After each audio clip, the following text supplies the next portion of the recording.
Those of us who enjoy Caesar salad realize it's not always the healthiest choice, but with our skinny Caesar salad with grilled romaine, it's something you can feel really good about.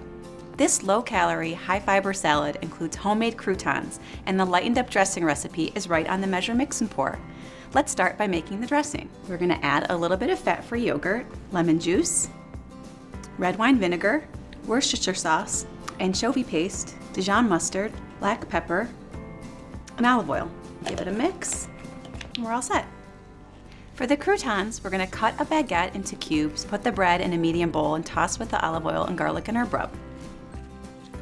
Heat the pan over medium-high heat for 3 to 5 minutes. We've cut the fresh asparagus into 1-inch pieces, and we cut the zucchini in half lengthwise. Now we're going to slice it into half moons with the quick slice. We're going to put the asparagus and zucchini on one side of the pan and the bread pieces on the other side. Grill for 5 to 6 minutes or until grill marks appear and the bread is toasted. You want to turn the bread and vegetables a few times as they cook.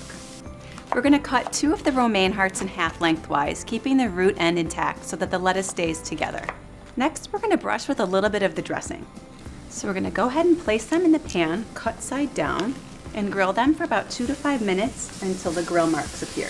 You want to turn them occasionally. Let the romaine cool for just a couple minutes before you cut it. Slice the grilled romaine into bite-sized pieces.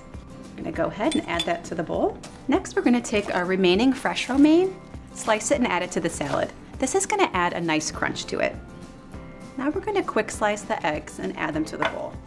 We're going to pour about half cup of the dressing and grate the fresh Parmesan on top.